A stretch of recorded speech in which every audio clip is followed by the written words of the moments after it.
안녕하십니까? 그녀는 없지만 그녀하고 비슷하다고 외치고 다니는 이명숙입니다. 제가 오늘 여기 앉으면서 제가 항상 원포인트 하는 날은 조별 토론에 잘 안 들어가요. 왜냐하면 생각을 막 한참 정리하고 왔는데 막 대표님도 얘기하는 걸 들으면 막 혼란스러워져. 이게 맞는 거야 아니야. 근데 오늘은 저기 앉아서 이러니 아마 네오비에서 원포인트 하는 사람들 진짜 힘들 거야. 막 얼마나 책을 씹어먹고 또 그렇게 준비를 해갖고들 오시는지. 어렵다고 그렇게 말만 하면서 정작 말씀하시는 거 보면 그냥 앞에 나와서 이렇게 30분 강의하시는데 전혀 문제 없는 분들이 너무 많아서 참 저를 늘 떨리게 하고 긴장하게 합니다. 우선은 저희가 오늘 만나게 될 책이 소크라테스의 변명과 크리톤 파이돈이잖아요. 근데 이 책을 어떻게 접근해야 될지에 대한 고민을 제일 많이 했습니다. 그리고 많은 분들이 하시는 얘기처럼 제일 어려운 게 이놈의 책을 읽어도 또 읽어야 되고 어느 문장이 어디에서 끝나는지도 잘 모르겠고 또 책에 따라서 번역에 따라서도 너무 편차가 커서 안 그래도 저는 문예출판사 거를 봤는데 대표님들이 본 책하고 좀 틀리거든요. 그랬더니 두 개를 안 그래도 제가 저한테 인사이트가 있었던 문장이 대표님 책에 몇 페이지에 있는지를 체크해 드리려고 똑같은 파트를 열었는데 너무 달라요. 너무 달라요. 예, 저는 문예출판사를 읽었고 저희 직원 이제 영은 씨는 현대문학 거를 읽었는데 결론은 이 책이 잘 해석된 것도 있고 이 책이 잘 해석된 파트도 있고 이제 표현에 따라서 너무 달라서 이게 좋다 이렇게 말할 수는 없고 현대문학계 조금 읽기는 편하긴 하지만 실제 너무 의역을 많이 해서 본래 내용이 조금 훼손된 부분도 없지 않아 있는 것 같다. 뭐 이런 얘기를 좀 했어요. 그래서 역시 번역서가 여러 개 있는 거는 두루두루 많이 읽어야 되는구나. 내가 이번에 만약에 대학 논문을 쓰는 거였으면은 출판사마다 다 보고 써야 되는구나. 막 이런 얘기를 웃자고 좀 했었어요. 이제 제가 근데 왜 이렇게 엄숙해져요 갑자기? 이러면 안 돼요. 이러면 안 돼요. 저도 어저께 밤 늦게까지 그러니까 뭐냐면 막 머릿속이 복잡한데 정리가 덜 되어 있고 막 슬라이드 몇 개 비워놓고 은 대표님한테 보내드렸더니 이러시면 안 됩니다. 다시 보내주십시오. 막 이러는 거예요. 나중에 마무리해서 보내겠다고 하다가 어제도 수료식이 있었고 영규식까지 갔다가 밤 11시부터 다시 얘를 잡고 됐다 싶게 마무리를 12시 넘어서 한 1시 조금 안 돼서 그때까지 마무리하고 간 것 같아요. 어쨌거나 제가 대표님들에게 전달해드릴 내용에 대해서는 어느 정도 정리가 된 것 같고요. 지금부터 한번 들어가 보도록 하겠습니다. 그냥 이렇게 생긴 사람이 열심히 했어요. 이렇게 저도 다시 돌아갈 거예요. 그러잖아요. 소크라테스가 저 세상이라고 얘기하면서 내가 원래 있었던 곳일 수도 있고 거기 가면 육체와 영혼이 분리되어 참선을 만날 수 있다. 막 이런 얘기를 하잖아요. 저도 저때로 돌아가야 진짜 제가 될 수 있습니다. 넘어가 보겠습니다. 소크라테스의 변명을 쓴 사람이 플라톤이잖아요. 이 책은 플라톤이 저술한 대화편의 초기. 플라톤의 대화편이 초기, 중기, 후기 이렇게 있는데 초기만 소크라테스를 대상으로 한 내용이고 실제 중기하고 후기는 플라톤의 사상이 거의 많이 정리되어 있는 책이어서 플라톤의 초기, 삶과 사상에 대한 내용이 많이 담겨 있습니다. 플라톤이 객관적 이런 창시자 대부분 많이 아시는 게 소크라테스의 제자다. 그리고 40세기 BC 40년 그때쯤 4세기인데 왜 저렇게 써 있는지 아카데미아를 만들어서 교육과 저서를 되게 많이 남겼다. 그 밑에 제자는 피타고라스, 파르메니데스, 헤라클레이토스 이렇게 여러 명의 있고 제일 많이 아시는 게 이데아설에 대한 내용들이 있다. 이런 내용이 있습니다. 플라톤 중요하지 않습니다. 저희는 소크라테스를 만나러 왔기 때문에 지금 대표님들이 오늘 읽으신 책은 크게 변명 아까 대표님이 한서인 대표님 얼추 다 짚어주셨는데 소크라테스의 변명은 재판정에서의 변론과 판결 과정 거기에 대한 내용이 주로 다루어져 있고요. 크리톤 절친이죠. 그 사형이 집행되기 전날 소크라테스를 찾아와서 감옥에서 탈옥을 권유하는 끝없는 논쟁의 내용이 계속 나와 있고요. 그리고 파이돈이 죽음을 앞두고 소크라테스하고 나눴던 그 진정한 죽음이란 뭔가 뭐 이런 것들에 대한 내용이 다루어져 있습니다. 그리고 마지막으로 향연 에로스에 대한 내용이 담겨져 있는데요. 저희는 우선 그 변명과 크리돈, 파이돈 요 세 가지까지만 접근을 하도록 하겠습니다. 소크라테스의 변명은 크게 세 개로 나누어질 수 있는데요. 일부는 대표님들 책에 보시면 숫자가 써 있을 거예요. 챕터 숫자가. 거기가 갑자기 생각이 안 나네요. 1장에서 24장까지가 그 내용이고요. 그리고 2부가 24장에서 29장. 앞부분은 변론에 대한 내용이고 2부는 그 선고되는 그 과정, 그 내용이고 3부가 이제 선고된 이후에 자기가 어떻게 이 선고를 받아들인 뭐 이런 것들하고 관련된 내용인데요. 뒤에 나가면은 구체적으로 얘기들이 정리되어 있으니까 계속 보겠습니다. 그리고 크리돈은 사형 집행 전날 이제 친구 크리돈이 탈옥을 권유했었던 내용인데요. 탈옥하지 않겠다는 소크라테스의 결연한 의지를 많이 보여주고 있습니다. 가장 가치 있는 건 사는 게 아니고 잘 사는 것이라고 얘기를 하고 있고요. 또 스스로 생각함에 대한 가치를 몸소 내가 지키기 위해서 탈옥을 거부하고 망명 또한 나는 가지 않겠다. 그리고 이 국가를 통해서 내가 지금껏 살아왔고 성장해왔고 이 나이가 되었는데 그 국가가 하고 있는 여러 가지 프레임 자체가 잘못됐다라고 말할 수는 없다. 설사 이 판결이 나와 나에게 나쁘다 할지언정 나는 이 국가 안에서의 전체적인 정책이나 프레임, 뭐 사회적 법률, 뭐 이러한 것들에 위배되어 있기 때문에 내가 이러한 판결을 받는 거지 나한테 유리하지 않고 나한테 불리하고 나에게 죽음을 준다고 해서 이 조직, 이 사회 자체가 모순이 있다라고 말할 수는 없다. 뭐 이러한 얘기들을 나누고 있어요. 그리고 자기가 옳다고 하는 판단으로 지금 선택하게 된 이 죽음을 내 스스로 먼저 거부할 수 없고 해칠 수 없다. 뭐 이런 얘기를 하면서 마지막에 나는 신의 뜻에 따르겠다. 이렇게 얘기를 하고 있어요. 그리고 파이돈은 사형 당일날 있었던 일인데요. 원래 아테네는 사형이 선고되면 24시간 안에 집행을 하게 되어 있는데 약 한 달 동안 사형이 지연이 되는데 그 이유가 예전에 이제 신화에 나왔던 내용으로 델로스로 떠난 배가 돌아오기 전 그 기간 그때 몇 명의 사람을 구해오고 뭐 이런 신화적 얘기가 있는데 그 기간 동안에는 그 신성한 일들 그것들에 대한 위반되는 것들은 절대 하지 않는다. 뭐 처형도 금지한다. 이런 사회적인 룰이 있어서 그래서 소크라테스가 원래는 바로 다음날 사형이 집행됐어야 되는데 기상악화로 그 배가 약 한 달 동안 돌아오지를 못하고 있어서 그동안 소크라테스의 감옥에 있는 동안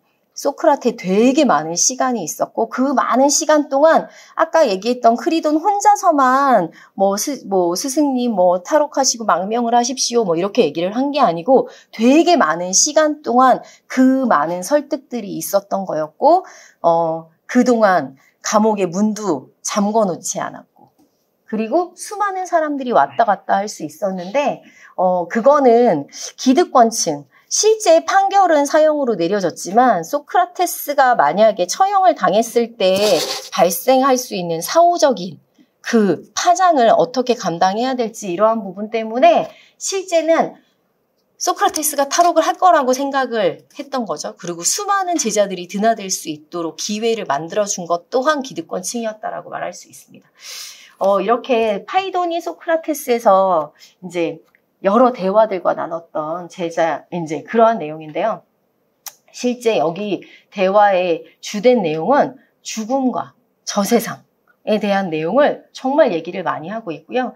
저는 이 파트에서 가장 눈에 띄었던 게 영혼과 육체의 이탈이 진정한 카타르시스를 느낄 수 있을 거다라고 확신하고 있는 이런 부분이 약간 되게 감동적이었어요. 이게 소크라테스가 쓴 게 아닌 플라톤이 쓴 거였지만 그거에 대한 확신이 그렇게 명확히 있었기 때문에 그의 제자도 그러한 표현을 할 수 있었을 거라고 봅니다.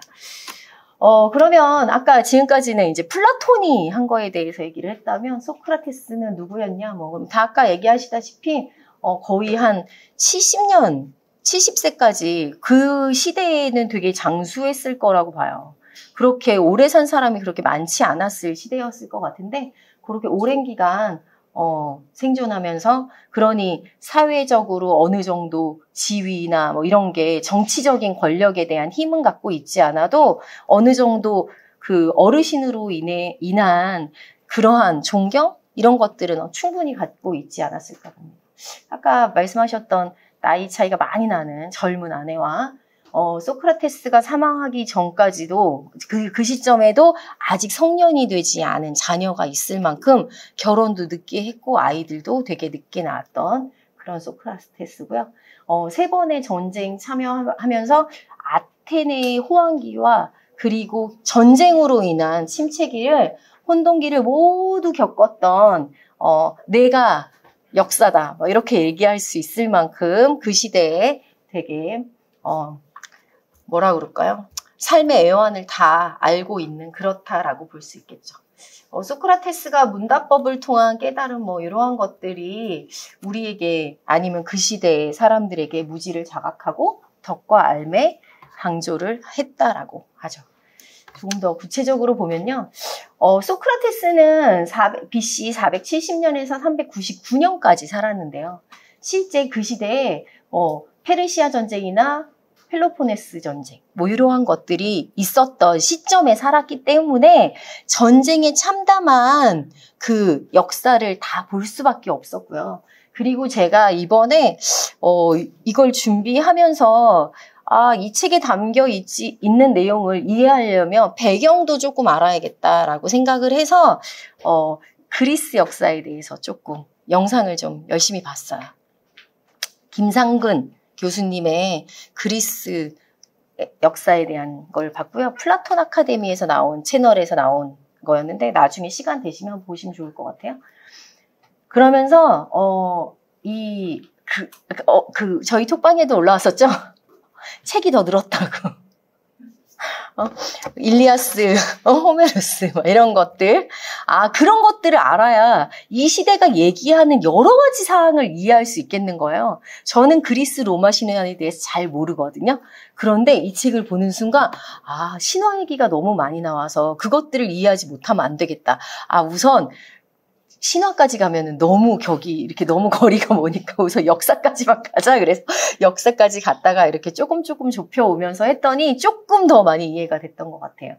그리고 펠로포네스 전쟁사, 헬레니카, 이러한 것들이 있는데 나중에, 우리가 조금 더 의지가 있으신 분들은 같이 한번 고전을 한번 봤으면 좋겠다라는 생각을 조금 하게 됐습니다.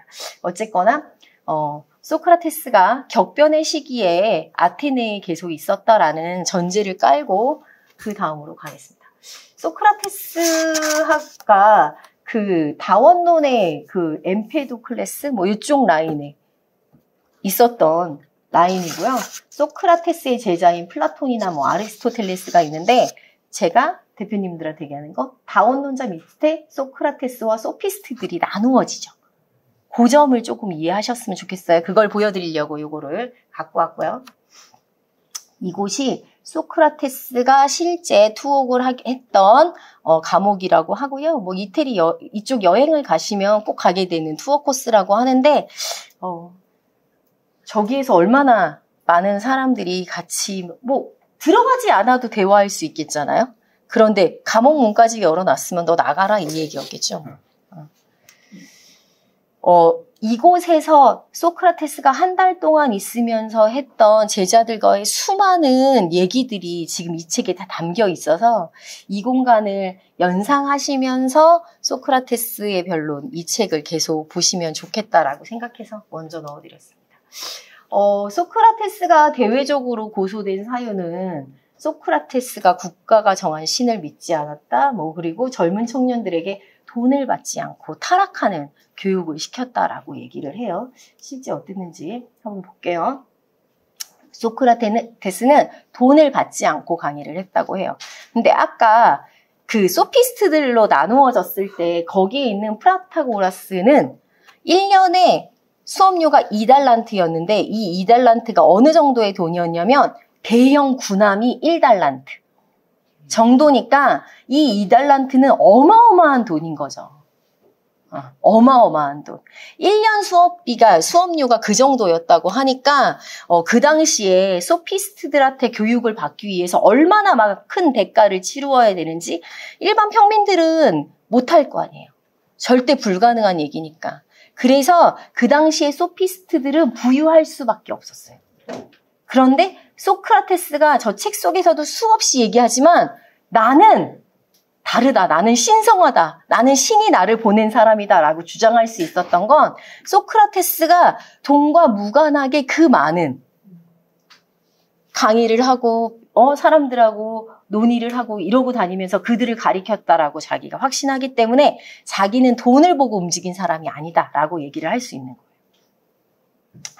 그리고 소크라테스의 제자들이 그거 말고 별로 아까 무료 강의 이랬으니까 소피스트들이 소크라테스가 이쁠 리가 없잖아요. 자기한테 수업료를 내면서 수업을 들었던 제자들도 어느 순간 소크라테스한테 가서 제자가 되어 있는 그런 경우들도 되게 많았을 테니까 그러니까 실질적으로 그 사회를 끌고 가는 기득권층에서는 소크라테스가 이쁘게 보이지 않았겠죠. 또 하나는 소크라테스 제자들이 사회적으로 되게 많은 악행을 저질러서 크리티아스는 그 당시에 독재 정치를 하다가 큰 사회적 문제가 됐고 아키비아테스는 아테네를 배신하고 스파르타 쪽으로 넘어간 그러한 제자가 있었던 거예요. 그러니까 사회적으로 소크라테스의 제자들이 문제가 있네 이렇게 얘기가 이제 많이 나오기 시작을 했던 거였고 이렇게 소크라테스가 저 밑바닥에서 자꾸 사고를 치고 다니니까 기득권층들은 자꾸 자존심이 생기는 거죠. 자존심이 상하는 거죠. 왜냐하면 아시다시피 그들에게 문답법으로 계속 꼬리물기 하면서 네가 진짜 아는 게 맞아? 라고 하면서 아는 것도 없네 이렇게 빈정거리고 다녔을 거 아니에요. 그렇기 때문에 그들에게 생긴 그 자존심, 그 스크래치를 어떻게 해결하겠어요? 대놓고 두드려 패도 고소도 안 하고 두드려 패도 그 다음날 또 오는데 그러니 또 다른 방법으로 소크라테스를 어떻게인가 정리를 해야 될 거 아니에요? 그래서 생긴 게 소크라테스를 고소하는 일까지 가게 됐다라고 볼 수 있을 것 같고요. 이때 소크라테스가 자기를 변론하는 과정에서 자기 친구인 카이레폰이 델포이 신전에 가서 무녀에게 신탁을 받는데 그 무녀가 그 무녀에게 질문을 그 신탁을 받았을 때의 질문이 그리스에서 소크라테스보다 더 현명한 사람이 있습니까? 이렇게 물어요. 그랬더니 답은 no 이렇게 한마디만 하거든요. 그러니까 소크라테스보다 더 지혜로운 사람은 없다. 이렇게 표현을 하죠. 소크라테스가 카이레폰한테 그 얘기를 듣고 아이 무슨 얘기야. 내가 뭘 지혜로워. 이렇게 얘기를 하면서 나는 지혜로운 사람이 아니야 라고 얘기를 했는데 그 얘기를 듣고 나서 그 이후에 수많은 사람을 만나서 얘기를 나눠보니 실제 그들이 아는 게 없더라. 이건 거예요. 그래서 소크라테스는 지혜로운 사람이 진짜 있는지 나보다는 아니고 지혜로운 사람을 만나고 싶어서 찾아다닙니다. 계속. 유명한 철학자, 정치인, 장인들을 다 만나서 질문하고 또 질문하고 질문해서 그렇게 많은 질문을 했는데 결론은 그들이 지혜롭지 않았다. 당신은 지혜로운 사람이 아니군요. 이게 소크라테스가 얻게 된 결론이었고요. 살짝 보겠습니다. 야, 너 아무리 그래도 그렇지 어떻게 네가 아버지를 고발하냐? 왜 못해요? 아버지가 살인을 했는데요. 야, 그렇다고 아버지를 고발하냐? 저는요, 살인자를 고발하는 건 당연히 해야 하는 경건한 일이라고 생각해요. 경건하다고? 야, 경건하다는 게 뭔데? 말했잖아요. 살인자를 고발하는 게 경건한 거죠. 아니, 그건 경건한 행위의 한 종류를 말하는 거고 경건함이라는 말의 의미가 뭐냐고. 경건함이라는 것은 모든 신의 사랑을 받는 것 정도 되겠죠, 뭐. 그래, 그런데 말이야, 지금 여기 사과 보이지? 그런데 이 사과가 보이는 이유가 뭐냐? 에이, 또 뭐 개소리야. 사과가 있으니까 보이는 거죠, 뭐. 아니, 내 말은 이 사과가 보이는 성질을 가지고 있기 때문에 사과가 보이는 거냐? 아니면 우리가 이 사과를 보니까 이 사과가 보이는 거냐? 뭐, 우리가 이 사과를 보니까 사과가 보이는 거겠죠? 그래, 그러면 어떤 행위가 신의 사랑을 받는다면 그 이유는 그 행위가 사랑을 받음이라는 성질을 가지고 있기 때문인 거냐? 아니면 신이 그 행위를 사랑하기 때문인 거냐? 뭐, 신이 그 행위를 사랑하기 때문이겠죠. 거봐, 뭐가 고파요? 경건함의 신의 사랑을 받는 것이라는 말은 결국 경건함의 성질을 말하는 것이 아니라 단지 신이 경건함을 사랑한다는 말일 뿐이잖아. 그런데 내가 계속 묻잖아. 경건함의 성질이 뭐냐고. 그게 뭔지 넌 아직 말을 안 한 거야. 소크라테스가 이런 대화를 한 거예요. 그러니 얼마나 당황스러웠겠어요, 다른 사람들이. 하나 더 보여드릴게요. 오늘은 기분이 좀 어떠냐? 좀 우울하다. 우울하다는 게 무슨 말이야? 좀 침울하다고. 침울하다는 건 무슨 말이야? 기분 더럽다고. 기분이 더럽다는 게 무슨 말이냐? 몰라. 그래도 자넨 좀 낫네. 자네가 모른다는 것은 알고 있지 않은가? 소크라테스가 이런 대화를 하고 다닌 거예요.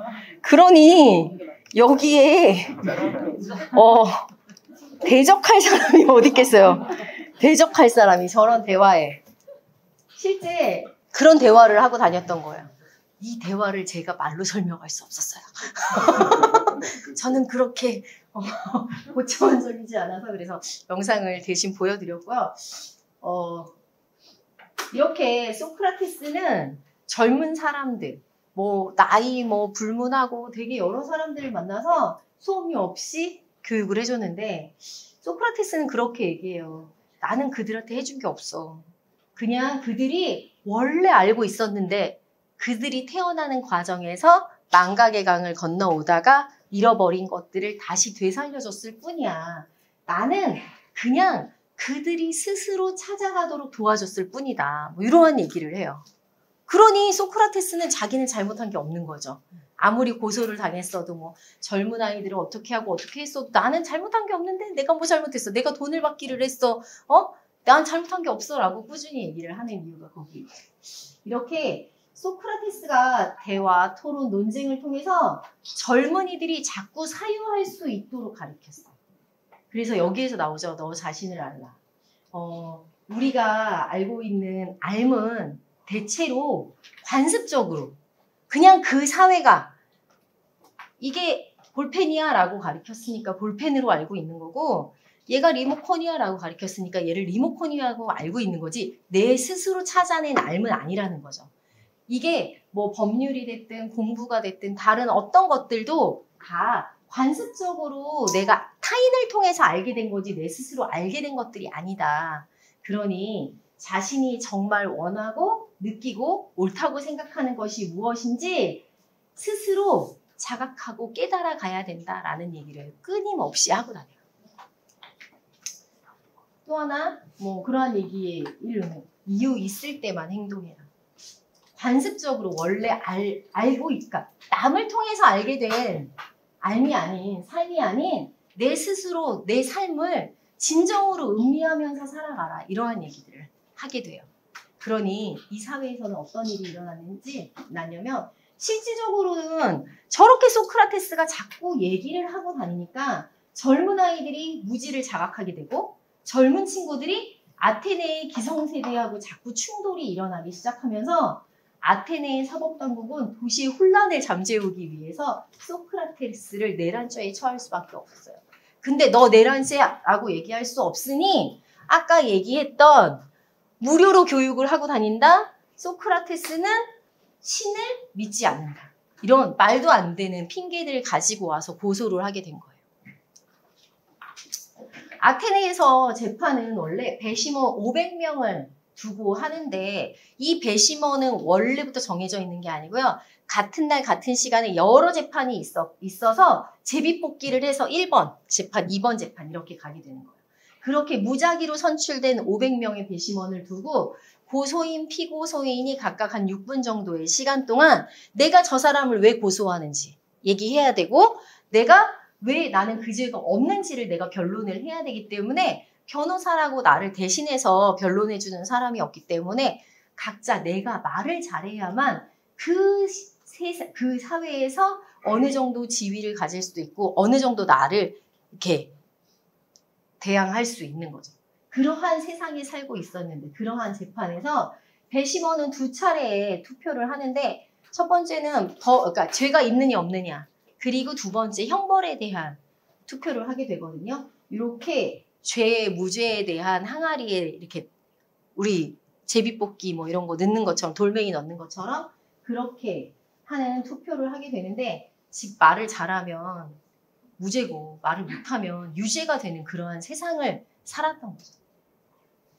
그래서 아테네에서 출세를 하려면 정치를 안 할 수 없었고 정치를 잘하려면 말하는 게 필수였기 때문에 그 비싼 피타고라스한테 2달란트라는 어마어마한 돈을 주면서도 그러니까 소피스트한테 교육을 받지 않을 수 없었던 거예요.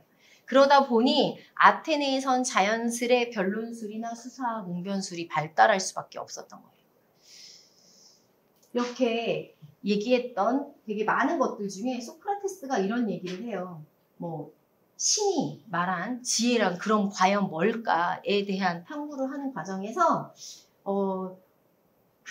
자기가 자기의 지혜가 아무것도 가치가 없다라는 걸 알고 있는 사람이야말로 진짜 진정한 지혜로운 사람이다. 아무리 높은 사람도 실제는 지혜가 없고 별거 없었던 사람들도 실제 만나보니 지혜가 있더라. 그 기준은 자기가 알고 있는 여러 가지 것들이 얼마나 가치 있는지 가치가 없는지에 대해서 스스로 판단해보고 자기를 알고 있는 사람이 가장 지혜로운 사람이다. 뭐 이러한 얘기들을 책 속에서 소크라테스의 입을 빌려서 하고 있어요. 이렇게 소크라테스가 되게 고집스러운 신념을 1차 재판 때 어마어마하게 얘기를 하죠. 나는 죄가 없다. 이래서 1차 재판 때 유죄는 280표, 무죄가 220표였는데 갑자기 2차 재판 때 찬성의 표가 훅 늘어났는데 책을 보신 분들은 알지만 미친 자존감으로 DID를 정말 세게 하죠. 나처럼 나 같은 사람을 신성하게 여겨야지. 어떻게 나 같은 사람한테 이렇게 죄가 있다라고 주장을 하느냐. 그러면서 나중에 죄가 있다라고 판결이 나온 이후에 오히려 더 가서 더 세게 얘기하죠. 1차 변론이 1차 판결이 끝나고 나서. 그래서 어찌 보면 정말로 괘씸죄 때문에 형이 너무 무거워진 케이스가 된 것 같아요. 그거는 만약에 소크라테스가 그래 내가 이러한 부분은 뭐 잘못하기도 했지만 아니면 인정한다까지만 갔으면 그렇게 큰 무거운 일이 생기지는 않았을 건데 너무 DID를 세게 하니까 책을 보는 나도 이런 사람이 옆에 있으면 어떡하지 막 이러한 느낌을 받을 만큼 그렇게 결과는 사형으로 판결이 납니다. 여기에서 소크라테스가 정말 멋진 얘기를 하잖아요. 자기의 사형 선고에 대해서 마지막 한마디를 하는 게 이제는 떠나야 할 시간이 되었습니다. 우리는 각자 우리의 길을 가야 합니다. 저는 죽음으로, 여러분은 삶으로. 어느 쪽이 더 좋을지는 신만이 알 겁니다. 이렇게 되게 여운을 남기는 한마디를 남기면서 저희의 그 소크라테스의 변명 파트가 끝납니다. 소크라테스 사형을 집행하는 과정이 아까도 말씀을 드렸지만 원래는 아테네 법률상 사형 판결이 나고 24시간 이내에 되어야 되는데 한 달가량 지체가 됐고 그 기간 동안 신성한 기간으로 법에 대한 처형 이런 것들도 모두 다 금지되는 기간이어서 투옥 기간 동안 수많은 탈옥의 유혹이 있었다. 정말 제자들이 많이 드나들면서 수많은 얘기들을 나누었었다. 그러한 시간을 보냈습니다. 소크라테스가 마지막에 죽음을 선택한 건 정말 자기의 신념이 틀리지 않았음을 확고히 하고자 하는 그만의 담대한 선택이 아니었나라고 생각이 되고요. 서양 철학이 이렇게 진리를 위해서 자기의 목숨을 죽음을 선택한 한 철학자로부터 시작되었다라고 말해도 과언이 아닐 겁니다. 소크라테스의 그 죽음에 대한 선택이 또한 소크라테스가 되게 많이 얘기하는 저세상, 영혼과 육체의 분리 뭐 이러한 얘기를 하면서 진정한 선을 찾아가는 아까 얘기했던 카타르시스를 느낄 수 있는 그곳 뭐 이러한 얘기를 하죠. 거기에서 얘기하는 저세상이 나중에 제자인 플라톤의 이데아 세상으로 확장이 되고 아우구스티누스에 의해서 그리스도 사상과 결합이 되어서 실제 예수 그리스도의 하나님 나라로 발전하게 되는데 이것이 서양 철학의 가장 커다란 핵심이라고 보고 있습니다. 근데 저는 여기 이 내용들을 보면서 뭐가 되게 궁금해졌냐면 이 책을 보면서 왜 소크라테스가 4대 성인에 들어갔을까? 되게 궁금했어요. 그래서 처음에 대표님들한테 원포인트를 해줄 때 저는 저기에 되게 많이 꽂혀 있어서 방향성을 살짝 잃을 뻔했어요. 우리가 알고 있는 뭐 석가모니, 뭐 그리고 예수 그리스도, 뭐 그리고 공자는 뭐 중국의 철학자지만 왜 소크라테스가 들어갔을까? 제가 보기에는 소크라테스의 자기의 신념을 표현하기 위해서 죽음을 선택했다라는 되게 커다란 선택이 그의 실행이 뭐라 그럴까요? 그 누구도 선택하지 않을. 왜냐하면 충분한 시간이 있었고 즉흥적인 것들이 아니었잖아요. 되게 많은 시간 동안 고뇌할 수 있었고 많은 시간 수많은 유혹을 받았음에도 불구하고 나의 신념을 내가 지켜야 된다. 내가 지금껏 걸어온 길이 틀리지 않았는데 내가 이 죽음을 회피한다고 해서 그 모든 것들이 다시 사회적으로 인정받을 수 있는 것도 아니고 나는 이 길을 꼭 가야 된다라는 그의 신념을 지켰음이 아닐까라고 생각을 합니다. 한 걸음 더 가봤어요. 소크라테스가 만약에 공인중개였으면 우리는 어땠을까? 완전 공공해져. 우리 흔히 얘기하죠. 반값 중개도 욕하는데 공짜 중개를 다 돌아다니면서 너무 유명해서 저 사람만 만나면 다 공짜로 중개를 받을 수 있어. 그렇잖아요? 진짜 옆에 있었으면 머리가 아팠겠다. 뭐 이런 생각을 하지만 거꾸로 그러면 우리가 우리 주변에 저런 사람이 있었다고 한들 우리가 그 사람을 사형에 처한다고 말할 수 있었을까요? 아니면 그 사람이 우리는 그랬겠죠. 그 사람이 거래해준 계약에 하자가 없나. 그렇게 해서 그를 처벌받게 만들 어떻게 방법을 찾았겠죠. 그런데 그렇다고 소크라테스를 사형에 처할 만큼 그러면 소크라테스 그렇게 잘못했느냐? 그 부분에 있어서는 기득권층의 오만이 아니었을까. 오히려 그렇게 기득권층이 그렇게 너무 오만의 그 판결과 실행을 이어가면서 소크라테스가 어찌 보면 별거 아닌 사람이었는데 그 사회가 소크라테스를 대단한 사람을 만들어준 걸 거고 그게 그들의 제자에게 되게 커다란 인사이트를 남기고 그 시대의 젊은이들에게 너무 큰 뭐라 그럴까요? 혼돈의 시작을 만들었기 때문에 아마 그리스 철학이 조금 더 많이 발전한 계기가 되지 않았나. 그랬기 때문에 소크라테스가 서양 철학의 아버지가 되지 않았나 이런 생각을 합니다. 저는 이런 생각을 합니다. 우리가 책 속에서 만난 또 학창 시절에 이번에 제가 이 책을 보면서 되게 좋았던 건 우리 도덕 시간에 저희 땐 도덕이었죠? 도덕 시간에 단순 암기로만 알아야만 하는 그러한 사상의 배경 지식과 스토리를 알게 돼서 그 모든 게 다 이해가 됐어요. 또 느꼈죠. 우리나라의 공교육은 잘못됐다. 스토리 속에서 이야기를 그 핵심 개념을 찾아내야 되는데 단순한 주입식 교육으로 하니까 이게 지식이 아닌 그냥 암기하는 기계가 되게끔 아이들을 키우고 있지 않나 이런 생각을 하게 됐습니다. 그래서 우선은 학창 시절에 그냥 이름으로만 알던 분을 책 속에서 그 사람의 생각, 사상 또 여러 가지 그런 것들, 인성 이런 것들을 보면서 되게 좋았던 시간이었던 것 같고요. 책 속에서 만나던 그분을 이 자리에 앉아 계신 대표님들과 토론으로 한 번 더 만날 수 있어서 너무 좋았고요. 저희가 몇 년 전에 코로나가 일어나기 전에 책을 보고 일본 투어를 독서지향에서 같이 갔었어요.